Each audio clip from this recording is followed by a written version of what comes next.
Hello everyone, welcome to the session and sorry delayed session as right because evening maybe I had a session and आज भी शाम को अपना session है ना तो that's why time पे नहीं कर पाया से. So first news that we have from today's session is confusion over trains caused stampede. तो इसके ऊपर एक कमेटी सेटअप हुई है, उस कमेटी का नाम आपको याद रखना है. उसके अलावा अगर हम बात करते हैं तो स्टैम्पेड इंडिया में क्या इसका यू कैन से सिचुएशन रहा, कुछ लॉज अगर है स्टैम्पेड से रिलेटेड या फिर डिज़ास्टर मैनेजमेंट में ये कैसे आते हैं, या इंडिया में कोई इंपॉर्टेंट यू कैन से सबसे बड़ा स्टैम्पेड वगैरह कब हुआ था, इसका थोड़ा सा फैक्ट्स आप याद रख सकते हो. तो अभी हुआ क्या था, तो दिस हैपेंड एट द नई Delhi railway station, right. New Delhi railway station पे ये हुआ था एंड नई दिल्ली पे ये हुआ था कि स्पेशल ट्रेन चलाई गई थी and because of that special train का अनाउंसमेंट कुछ भीड़ यहाँ पे बढ़ गई थी प्लेटफॉर्म पे एंड देन प्लेटफॉर्म चेंज हुए एक दो बार. तो बिकॉज ऑफ दैट लोग जो यहाँ से वहाँ कर रहे थे एंड भीड़ ऑलरेडी वो प्लेटफॉर्म्स ओवर क्राउडेड थे and it resulted into a stampede जहाँ पे लोग जो है वो आई थिंक कुछ अभी तक 18 इज़ द नंबर, राइट, या अगर बढ़ा होगा तो देखना पड़ेगा. 18 या 18 से ज़्यादा लोगों की यहाँ पे डेथ हो चुकी है. तो इंडिया में अगर हम इस तरीके के स्टैम्पेड की हिस्ट्री देखें तो कुंभ में हुए हैं हिस्टोरिकली. हमारे यहाँ पे कुंभ में स्टैम्पेड हुआ है. इसमें सबसे खतरनाक जो था दैट वाज इन 1954. इलाहाबाद के कुंभ में ही 1954 में एक स्टैम्पेड हुआ था जहाँ पे अप्रॉक्सीमेटली ऐसा कहा जाता है ऑफिशियल नंबर 800 लोगों की डेथ हुई थी. And if the official number is 800 that means कुछ तो नंबर ऊपर नीचे होगा इससे भी. So it was a big number, right, बड़ा नंबर था जहाँ पे इन लोगों की डेथ हुई थी. देन उसके बाद 2005 में एक वाई महाबलेश्वर के पास एक जगह है, वहाँ पे एक मंदिर में स्टैम्पेड हुआ था. वहाँ पर भी around 340 people lost their lives. 340 लोगों की डेथ हो गई थी. और अगर हम रिसेंट टाइम में भी देखते हैं, right, if you see in the recent time also we can see lot of stampedes which are happening around. अभी कुछ दिन पहले एक हमने देखा था that happened near your Hathras, है ना. हाथरस में एक स्टैम्पेड हुआ था 2024 में. कुछ डिवोटीज थे, majorly female devotees, right, and वो यहाँ पे किसी उनके जो you can say religious gathering के लिए जमा हुए थे जहाँ पे 120 अप्रॉक्सीमेटली लोग, जो ऑफिशियल नंबर है 120-121 लोग या उससे कई ज़्यादा लोग की डेथ हुई. उसके बाद स्टैम्पेड अगेन रिसेंटली न्यूज़ में आया था बिकॉज ऑफ कुंभ जो इलाहाबाद में हुआ एंड नाउ इन दिल्ली. तो रिसेंट टाइम में भी स्टैम्पेड जो है वो बढ़ रहे हैं. जस्ट रिमेंबर दिस वन 1954 का इतिहास का हमारे सबसे बड़ा स्टैम्पेड आप कह सकते हो, राइट, जो ये हुआ है Allahabad 1954.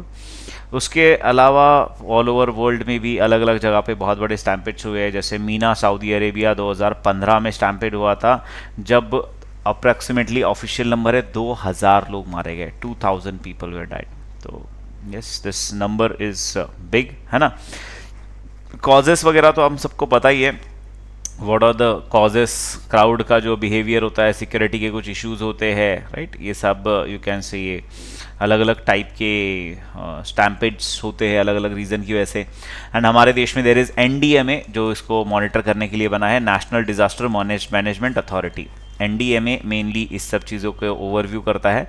But yes of course इसके अंदर अगर क्राउड भी थोड़ा अवेयर हो या क्राउड भी थोड़ा समझदारी से काम ले तो ये चीज़ें रोकी जा सकती है. बट जहाँ पे ओवर क्राउडिंग होती है मेनली एंड मैनेजमेंट अच्छा नहीं होता उस वहाँ पे इस टाइप की चीज़ें देखी जाती है. So NDMA act is also there, national disaster management act is also there.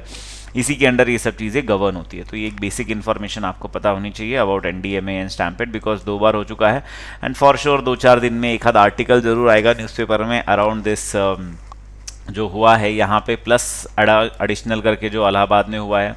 तो इंडिया में जो स्टैम्पेड्स की सिचुएशन है उसके around there can be an editorial on this issue.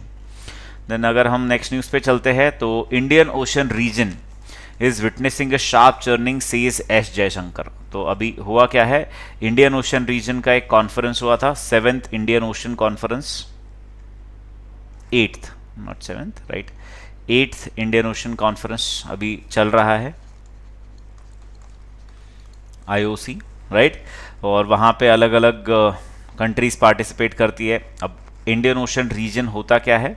Indian ocean region is mainly this, अभी जो हो रहा है that is happening in Muscat, Oman में, राइट?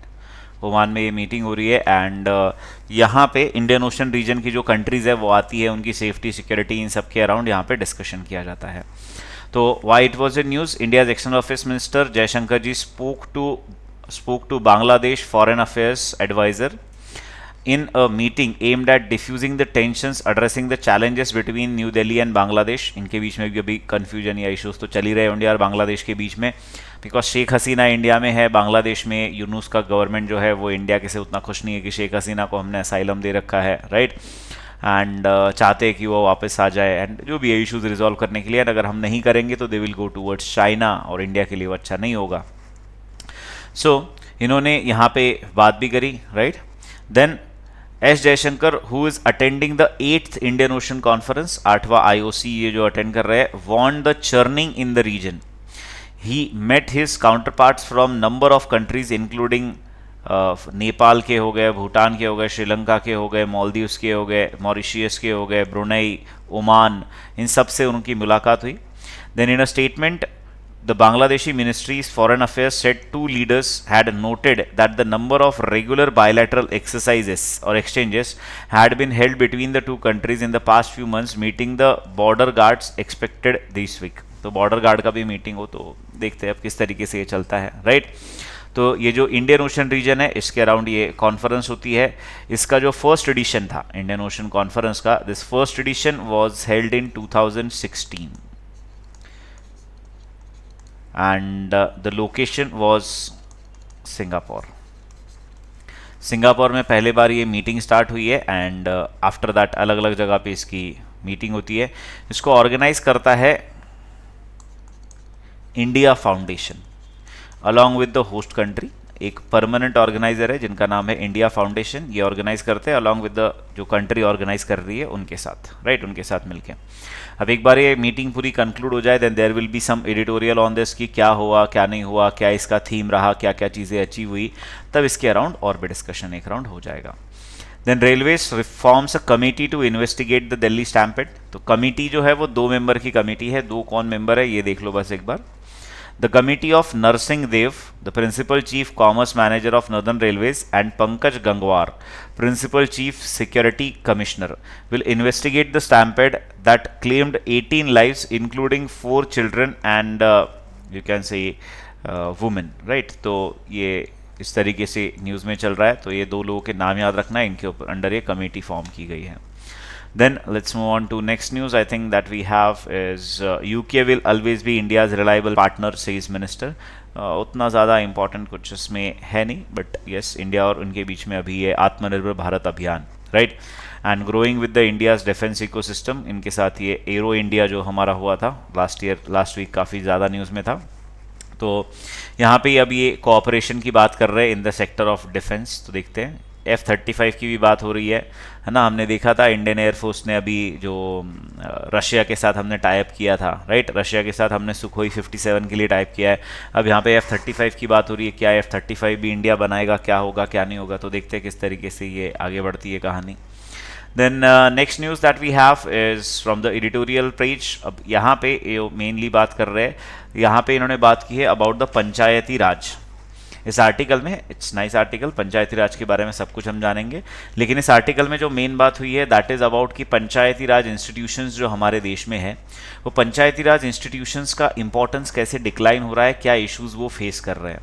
जिस तरीके से हमारे देश में पंचायती राज का मूवमेंट चला था, इतने ज़्यादा पंचायती राज इंस्टीट्यूशंस बने थे, वुमेन पार्टिसिपेशन बढ़ा था, कॉन्स्टिट्यूशनल अमेंडमेंट हुए थे, लेकिन it is facing few problems और उनको कैसे ठीक किया जाना चाहिए, इसके बारे में इन्होंने इस आर्टिकल में लिखा है। But before starting this article let's try and understand about the Panchayati Raj and Panchayati Raj institutions की इंडिया में कैसे आए, क्या आए, इसके बारे में एक बार हम समझेंगे या एक बार समझने की कोशिश करते हैं।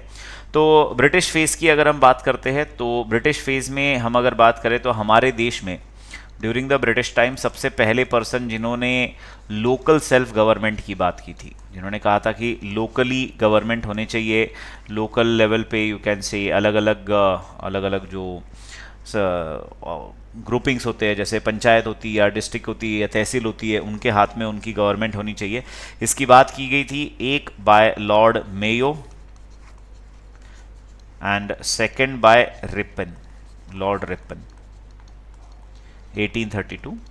एंड इसीलिए लॉर्ड रिपन को even father of local self government in India भी कहा जाता है, ठीक है, इनको father of local self government in India भी कहा जाता है।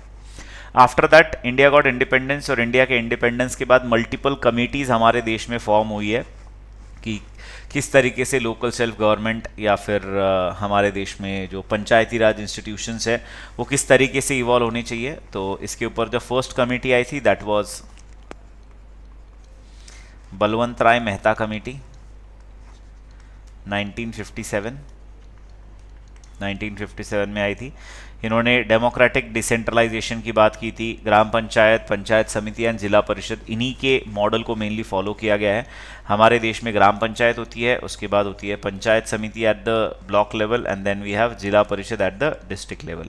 तो ग्राम पंचायत, पंचायत समिति एंड जिला परिषद, ये इन्होंने आइडिया दिया था, उसी चीज़ को हमने ज़्यादातर फॉलो किया है, right. NDC, national development council, इन्होंने भी कहा था कि यस इस तरीके से होना चाहिए, लेकिन इसको कॉन्स्टिट्यूशनली लाते लाते, राइट, बहुत टाइम लग गया था। It took lot of time to constitutionally make this happen, but before that हमारे देश की कुछ स्टेट्स ने इसे अप्लाई करना शुरू कर दिया था।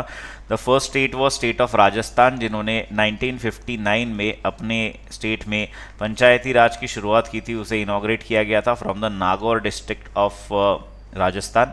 उसके बाद आंध्र प्रदेश ने फॉलो किया और उसके बाद multiple state started following this, started doing this, उनके देश में उनके स्टेट में पंचायती राज आने लगा। फिर 1977 में एक और कमेटी फॉर्म होती है इसके ऊपर, जिसका नाम है अशोक मेहता कमेटी। अशोक मेहता कमेटी, इन्होंने भी रिकमेंड किया था जिला परिषद और मंडल पंचायत, इस टाइप से इन्होंने एक फॉर्मेट सजेस्ट किया था। देन इसके बाद आती है हमारे देश में 1985 में, ईयर्स नहीं याद रखोगे तो भी चलेगा, बस पहले वाला याद रख लेना, बलवंत राय मेहता का, एंड ये वाला राजस्थान गवर्नमेंट का। इसके बाद आई थी GV के राव कमेटी। GV के राव कमेटी आई थी, इन्होंने भी फिर अलग अलग रिकमेंडेशन दिए। फिर उसके बाद 1986 में आई LM Singhvi committee, we have had LM Singhvi committee. And then in 19, because ये मूवमेंट अब काफ़ी तेज़ हो गई थी, सेंट्रल गवर्नमेंट कुछ करना चाह रही थी, तो यहाँ पे आई थी थुंगन कमेटी। तो ऐसे अलग अलग कमिटीज़ इसके अराउंड आई थी, राइट, इनके इसके अराउंड आई थी। देन उसके बाद जो फाइनल एक लास्ट कमेटी आई थी on this is again 1988, that was Gadgil committee. और इस गाडगिल कमेटी के बाद फिर हमारे देश में रिफॉर्म करने का फाइनल कर लिया गया। And then we had 73rd and 74th amendment, 73rd amendment 1992 and 74th amendment 1992। और इससे हुआ क्या, 1993 से ऑलमोस्ट हमारे देश में 73rd अमेंडमेंट से ऐड किया गया schedule number 11 in our constitution, and हमारे देश में पंचायती राज आ गया। तो this is panchayati raj institution से रिलेटेड अमेंडमेंट है। एंड इससे ऐड किया गया schedule number 12 in our constitution, और लाया गया urban local bodies, urban local bodies को लाया गया, राइट। तो पंचायती राज और अर्बन लोकल बॉडी हमारे देश में अब आ गए, एंड इवेंचुअली हमारे देश में इसका इंपॉर्टेंस भी बढ़ने लगा। एंड जो पंचायती राज का इम्प्लीमेंटेशन था, इसमें कहा गया कि directive principles of states policy जो हमारे देश में होते हैं, which are given in our constitution, right, part 4 के अंदर दिए गए हैं DPSPs। तो इस पार्ट 4 के अंदर एक जो DPSP है, आर्टिकल नंबर 40, जो कहता है अबाउट लोकल सेल्फ गवर्नमेंट, उसको इम्प्लीमेंट किया गया by doing this 73rd and 74th amendment.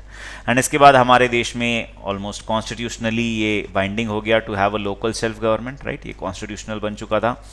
But now यहाँ पे उसके बाद हमारे देश में बहुत अच्छे से इवोल्यूशन हुआ पंचायती राज का। इवन जो रिजर्वेशन है फॉर वुमेन वो भी दिया गया, 33% reservation is given to women in both panchayat and zila parishad, panchayat समिति, हर जगह पे 33% मेजर रिजर्वेशन दिया गया है। And with in this 33% reservation जो पंचायत के जो हेड होते हैं वहाँ पर भी वुमेन रिजर्वेशन है। तो यस, हमने उसको ग्रो किया, वुमेन का पार्टिसिपेशन ज़रूर बढ़ाया, लेकिन आज की डेट में पंचायत का इंपॉर्टेंस डिक्लाइन होने लगा है, ऐसा इनका कहना है। एंड अर्बनाइजेशन हमारे देश में काफ़ी तेज़ हो गया है। So the special discussion in parliament on 75th anniversary of Indian constitution, बहुत अभी हुआ था। 73rd अमेंडमेंट से 1992 में हमारे देश में पंचायती राज आया था। 73rd अमेंडमेंट से फिर हमने देखा कि 3 टियर का सिस्टम बना था, village level, district level, block level, that is gram panchayat, panchayat samiti and zila parishad, right.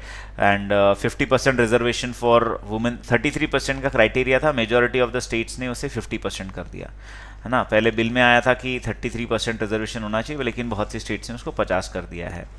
Then for schedule caste, schedule tribe and scheduled caste, schedule tribe के लिए भी बोला गया है कि उनके पॉपुलेशन के हिसाब से वो होना चाहिए।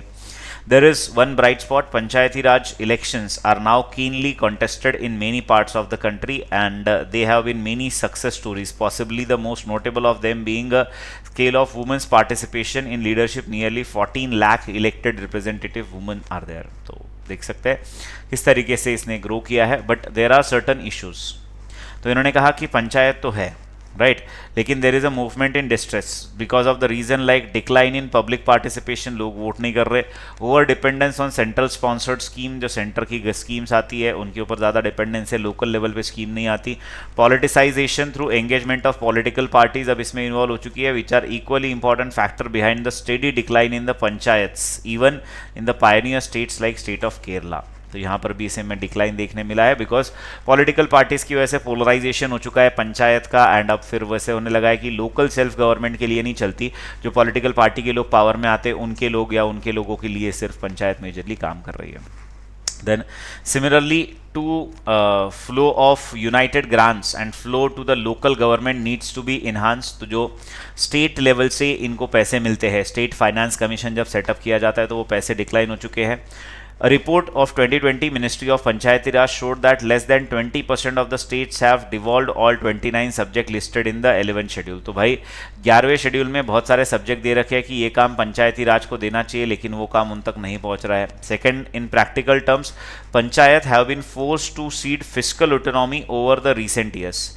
Direct transfer to panchayat increase from 1.45 lakh crore under the 13th finance commission to 2.36 lakh crore under the 15th finance commission, but at the same time there has been significant reduction in the united grants from 85% to 60%। तो भाई पैसे जो है इनको मिलने वाले decline हुए हैं। Then third reason is reimagination of welfare state and India that has taken root over a few years, avert reliance on political parties, तो ये एक प्रॉब्लम हो रही है। देन लोगों को जो डायरेक्टली सेंट्रल गवर्नमेंट से पैसे मिल रहे हैं, जैसे कि पीएम किसान हो गया या जनधन आधार मोबाइल, इसके थ्रू डीबीटी हो जा रही है, डायरेक्ट बेनिफिट ट्रांसफर, तो सेंट्रल गवर्नमेंट अपने काम डायरेक्ट कर लिए। Fourth reason is rapid urbanisation, उसके वजह से जो रूरल बॉडीज़ है वहाँ पे लोग कम जा रहे हैं या फिर उनका पार्टिसिपेशन डिक्रीज हो रहा है। तो हमारे देश में 1990 की अगर बात करें तो रफली कितना 2/3 of the population, that is 67% of the population urban area, rural area में रहता था, जो अब 60% से भी कम हो चुका है। तो इन सब चीज़ों की वजह से इट इज़ द टाइम कि हम इसे रिवाइव करें। अब ये उनके पूरे रिकमेंडेशन है कि हमें करना क्या चाहिए। रिकमेंडेशन हमें जानने की ज़रूरत नहीं है, बस बेसिक प्रॉब्लम आपको एक बार समझना था कि क्या हो रहा है, और पंचायत का जो हिस्ट्री है वो आपको पता होना चाहिए। Then let's move on to the side article that we have, that is transactional turn। तो India must push back against the US and safeguard it's interest. तो मोदी जी अभी गए थे अमेरिका, 3 दिन का इनका विजिट था, एंड जिस तरीके से डोनाल्ड ट्रंप की पॉलिसीज चल रही है, जिस तरीके से वो टैरिफ बढ़ा रहे हैं, even recently iron and steel वगैरह जो था उसका भी न्यूज़ में आया था, जो इंडिया को भी थोड़ा बहुत अफेक्ट कर रहा है। देन यूएस एड के थ्रू आज के पेपर में ये भी आया है कि इंडिया को मिलने वाली ग्रांट में भी डिक्रीज़ हुआ है, कुछ पैसे जो मिलने वाले थे वो हटाने की बात की है। डोजे जो इलॉन मस्क की कमेटी है उसने ये कहा है, तो यस इट इज़ अफेक्टिंग अस। और अब मोदी जी गए हैं, तो मोदी जी ने क्या क्या किया यहाँ पे, राइट, यहाँ पे कुछ अग्रीमेंट साइन किया क्या, यहाँ पे बोला गया है कि yes we are planning to sign a long term business related agreement, जो इंडिया और यूएस के दोनों के बिजनेसमैन को हेल्प करेगा एंड थोड़ी सिक्योरिटी दिलाएगा कि यस आप बिजनेस कर सकते हो। तो एक बार देख लेते हैं क्या क्या हुआ है। मिशन 500 की भी बात की गई है, 500 बिलियन का बिजनेस हमें करना है bye 2030, right, bilateral trade.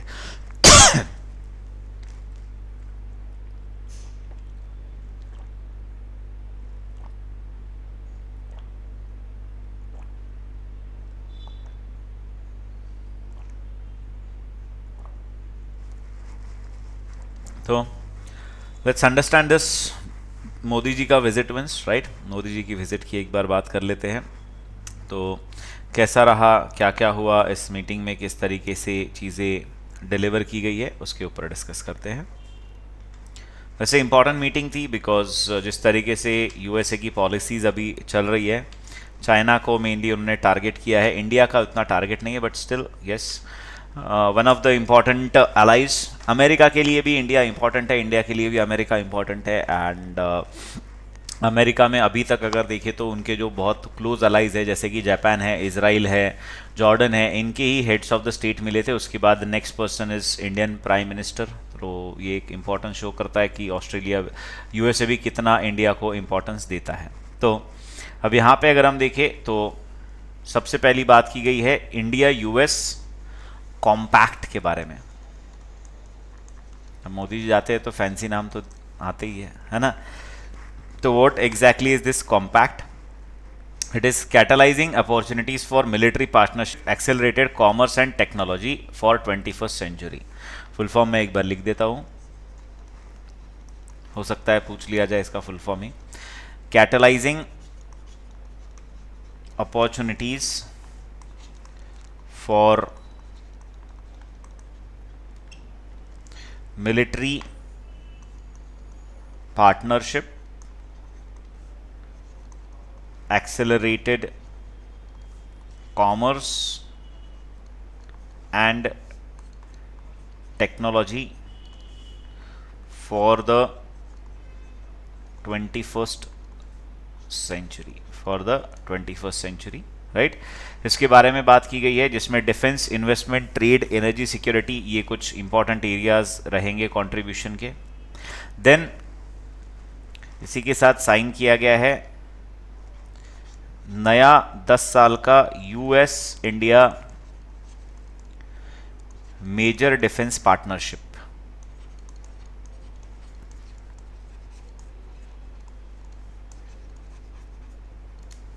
US India major defence partnership. And defence में देखते हैं हम किस तरीके से अब आगे बढ़ते हैं। F-35 की भी बात हो रही है। देन डिफेंस के अंदर ही इनके जो P-8I प्लेन्स होते हैं, राइट, उनको भी खरीदने की बात की गई है। देन उसके अलावा हमारा जो उनके साथ एक एग्रीमेंट है RCP, उसको निगोशिएट किया जाएगा। RDP that is reciprocal defence procurement. ये पिछले साल काफ़ी न्यूज़ में था। क्या है ये रेसिप्रोकल डिफेंस प्रोक्योरमेंट? इसका मतलब ये है कि मान लो इंडिया और यूएसए के बीच में $100 बिलियन की डील होती है फॉर डिफेंस। तो इसमें से इसमें ये कहना है कि $50 बिलियन का मेड इन अमेरिका सामान हो सकता है, लेकिन अगर आपको मान लो फाइटर भी बनाना है तो उसमें 50% जो है वो इंडिया का होना चाहिए, 50% मेड इन इंडिया होना चाहिए। तो 50 बिलियन के लिए आपकी कंपनी जो भी बनाने वाली है उसे, लॉकहेड मार्टिन मान लो अगर बनाती है, तो लॉकहेड मार्टिन इंडिया में आए, इंडिया के किसी कंपनी के साथ टाई अप करे और इंडिया में इन सब चीज़ों को बनाया जाए और इंडिया से उसे खरीदे, सो दैट हमारे देश की भी इकोनॉमी ग्रो हो, हमारे देश में भी ट्रेड बढ़े। देन मिशन 500 की बात की गई है। It is to improve the bilateral trade, जो है वो हमारा डबल करना है, double the total bilateral trade. $250 billion के आसपास चल रहा होगा, इसको $500 बिलियन करना है बाय द ईयर 2030। $500 बिलियन का ट्रेड होना चाहिए बाय द ईयर 2030। एंड इसके लिए जो बायलैटरल ट्रेड अग्रीमेंट है उसके ऊपर निगोसिएशन स्टार्ट हो चुका है। बायलैटरल ट्रेड अग्रीमेंट, BTA कहा जा रहा है इसको, इसके ऊपर भी बात अभी चल रही है। Then launch of US India trust, transforming relationship by utilising strategic technology. So this is for other technology transfer, मेरी AI वगैरह से रिलेटेड टेक्नोलॉजी की बात हो सकती है, बिकॉज AI में आजकल काफ़ी कंपटीशन चल रही है। तो ट्रस्ट नाम का एक अग्रीमेंट हुआ है, that is trust is transforming the relationship utilizing strategic technologies, ये है, ठीक है। तो ये ट्रस्ट नाम का अग्रीमेंट भी हुआ है। देन और कुछ इंपॉर्टेंट चीज़ तो ऐसे याद नहीं आ रही आज तक अभी, right. These are the things that have majorly happened during this meeting. तो अब देख लेते हैं यहाँ पे इस आर्टिकल में इसमें से कौन सी चीज़ों के बारे में बात हो रही है, वो भी एक बार समझ लेते हैं. Let's try and understand this. So prime minister Narendra Modi ji to visit Washington last week was a brief but packed with headline generating developments. The visit came less than a month after US President was sworn in, making Modi ji the fourth leader to meet him after their close allies like Israel, Japan, Jordan. अब चौथा India बन चुका है. The joint statement issued outlined the range of substantive discussion, while many announcements focused on India's purchases of American goods and investment in the US. They managed to avoid some of tough measures many had anticipated. Both sides launched Mission 500. इसके अपन ने बात कर ली. Trump announced an increase in Indian purchases of US energy, oil and defense equipment, moves expected to help $45.7 billion US trade deficit with a total of 130 billion goods traded. तो हमारे पास क्या है कि $45.7 billion का हम उनके साथ डेफिसिट बनाना चाह रहे हैं या फिर उनका जो डेफिसिट चल रहा है उसको ओवरकम करना चाह रहे हैं. Additionally there was agreement on new umbrella framework compact, that is इसका फुल फॉर्म मैंने अभी बताया था. 21st सेंचुरी में कैसे आगे बढ़ सकते हैं. They also rebranded Biden era initiative for critical and emerging technologies iCET into TRUST. ये भी अपन ने डिस्कस किया. Transforming relationship utilising strategic technology, तो ये भी हमने डिस्कस किया है. Focusing on semiconductor, quantum computing and AI, commitment towards developing AI in infrastructure for roadmap for this year. Then Trump announced his approval of extradition of Tahawwur Rana involved in 26/11 attack for India for trial. ये एक important चीज़ है, ये नाम अच्छे से आपको याद रखना है. 26/11 के अटैक में इन्वॉल्व थे Tahawwur Rana. Once the dust settles, Mr. Trump unconventional remarks on Modi's rare engagement with the media in this format. India must assess the broader takeaway from this visit. The positive optics of their camaraderie, जो उन दोनों के बीच में है, signal a strong foundation of India and US relation in the next 4 years कैसे होने वाले हैं. This is also clear continuity in the key areas of strategic partnership including Indo-Pacific. Quad तो हमारा है ही साथ में, right.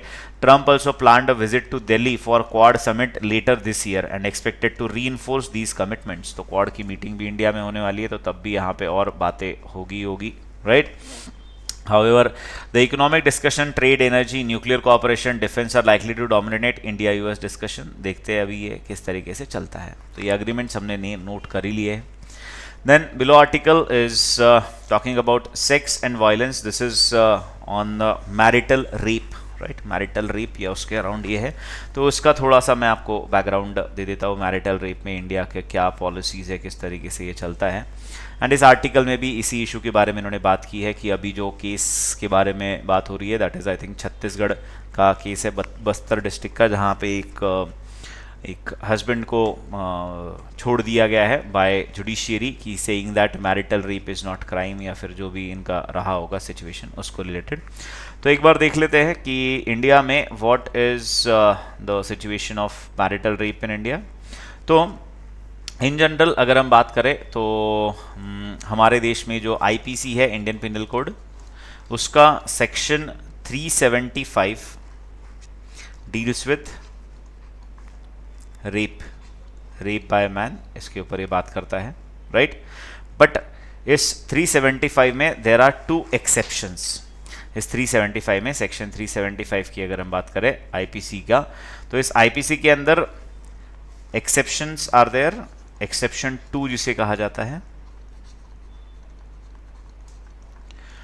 Exception 2 to section 375 is marital rape is not a crime. तो हमारे देश में it decriminalises marital rape. Simply that means शादी के बाद अगर हस्बैंड वाइफ के साथ फोर्सफुली सेक्स करता है तो उसे मैरिटल रेप कहा जाता है. और इस मैरिटल रेप को दुनिया के कई सारे देशों में क्राइम डिक्लेयर किया गया है, लेकिन इंडिया में ऐसा माना जाता है that marriage is a sacred institution, और उसके अंदर अगर इस चीज़ में हम घुसेंगे तो हमें पता नहीं रहेगा कंसेंट था या नहीं था या क्या सिचुएशन है.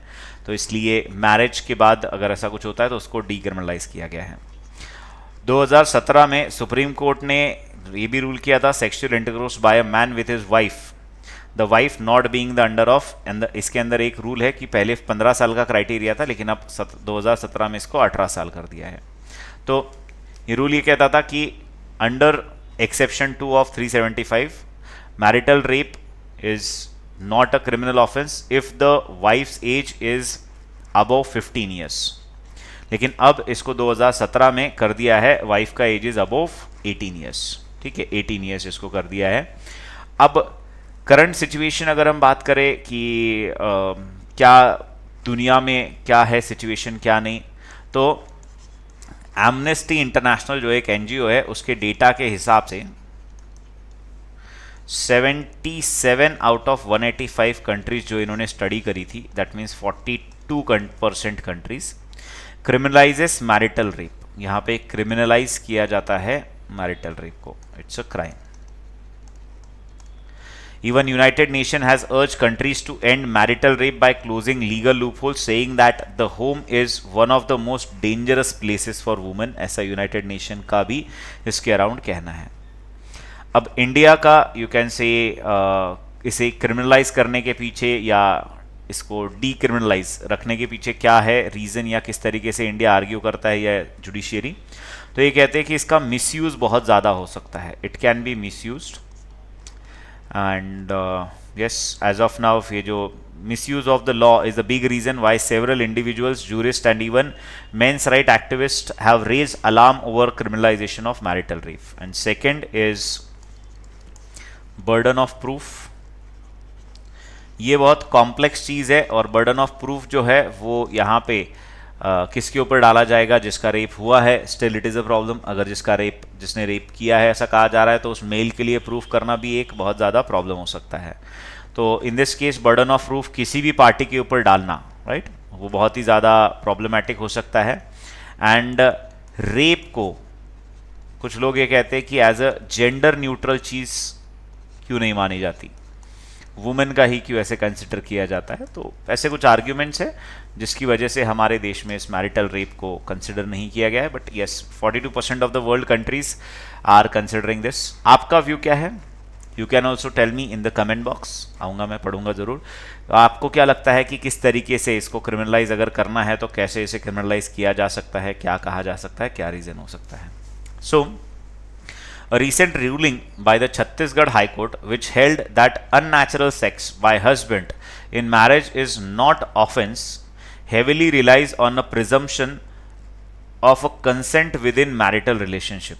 The case where 40 साल के एक इंसान ने बस्तर डिस्ट्रिक्ट में who had been convicted by Sessions Court in connection with the death of his wife in 2017.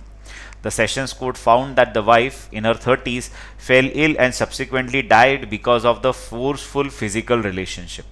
अब इसके बाद भी सिचुएशन ये है, तो देखो अब क्या होना चाहिए, इसके ऊपर कैसे चलना चाहिए। The High Court relied on the exception 2 of the section 375 of IPC, which does not recognize marital rape as an offense unless the wife is under 15 years old. The Supreme Court ने इसको revise करके 2017 में 18 year कर दिया था in Independent Thought versus Union of India and others case. To justify acquitting the husband, this overturned the Sessions Court verdict which had sentenced him 10 years of rigorous imprisonment. तो अब इसमें सही क्या है, गलत क्या है, आपके व्यूज़ में ज़रूर जानना चाहूँगा। येट अगर हम डेटा देखें तो नेशनल फैमिली हेल्थ सर्वे का डेटा कहता है कि 32% of the female have ever married women age between the year age 18 to 49 years in India have experienced physical, sexual and emotional you can say spousal violence, with only small percentage are seeking help regarding this issue. तो ये एक बहुत बड़ा concern आप देख सकते हैं या समझ सकते हैं कि हमारे देश में है। अब कैसे सॉल्व हो सकता है, क्या हो सकता है, आपके व्यूज़ ज़रूर जानना चाहूँगा। इस आर्टिकल को भी एक बार आप देख सकते हो, इंडिया बांग्लादेश रिलेशन के ऊपर मेनली है। बांग्लादेश पाकिस्तान का भी थोड़ा सा इन्होंने मेंशन किया है कि बिकॉज इंडिया बांग्लादेश के रिलेशन अच्छे नहीं होंगे तो ऑफकोर्स बांग्लादेश पाकिस्तान थोड़ा सा पास आने की कोशिश करेगा। बट मेजरली इस पूरे आर्टिकल में इन्होंने बात की है about the India Bangladesh relation और किस तरीके से ये अभी चेंज हो रहा है, रिसेंट डेवलपमेंट्स 1971 से लेके, तो उनके लिबरेशन से लेके अभी तक की चीज़ों के बारे में इस आर्टिकल में बात की गई है। देन नेक्स्ट आर्टिकल जिसके ऊपर I think YT session already आ चुका है, सुरभि मैम ने बता दिया है about the president's rule, right. इसके ऊपर एक पूरा सेशन आ चुका है, बट फिर भी एक बार मैं थोड़ा बहुत आपको इसके अराउंड बता दूंगा जो मेरे भी थॉट है, जो आर्टिकल है, जो फैक्ट्स आपको याद रखने चाहिए। So how does presidents rule function, किस तरीके से प्रेसिडेंट का रूल फंक्शन करता है, एंड मणिपुर में इसे कैसे अप्लाई किया गया है, क्या है इसका सिचुएशन, वो एक बार देखते हैं। तो इस आर्टिकल को भी रीड करेंगे, but before that president's rule के अगर कॉन्स्टिट्यूशनल प्रोविजन की बात करते हैं तो it is given under the part 18 of our constitution. Part 18 के अंदर दिया गया है एंड पार्ट 19 के अंदर दिया गया है। इसके अंदर दो अलग अलग आर्टिकल है। When we talk about part 18, so there is article 355 and there is article 357, right. 55, 56 and 57 की हम बात करते हैं, ये आते हैं अंडर योर पार्ट 18। एंड अगर हम पार्ट 19 की बात करते हैं तो पार्ट 19 में we have 365, article 365 is there. So firstly when we talk about 355, यहाँ पे कहा जाता है obligation of the union to safeguard the states from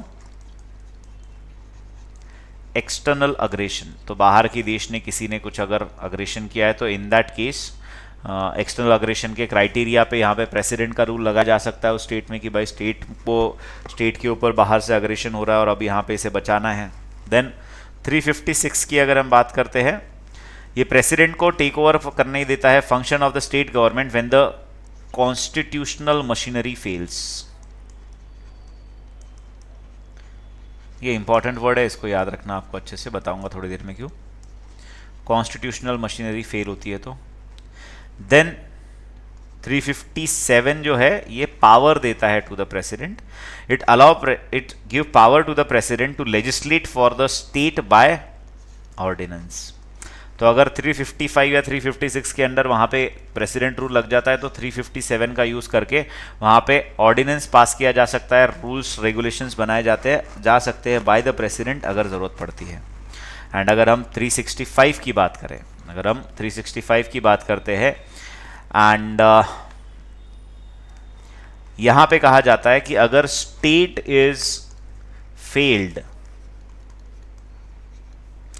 to implement directions, अगर स्टेट फेल होता है to implement directions given by और issued bye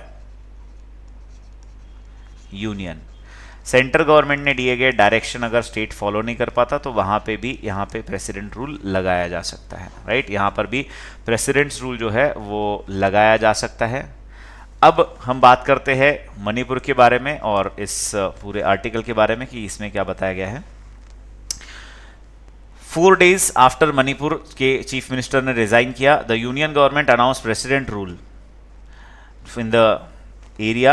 A notification by Ministry of Home Affairs stated that the president was satisfied that the situation has arisen in the state where the state cannot be carried out in accordance with the provision of the constitution. That means इन्होंने कौन से article का use किया है, इन्होंने article का use किया है failure of constitutional machinery, constitutional machinery का फेलियर हो चुका है, ऐसा इन्होंने कहा।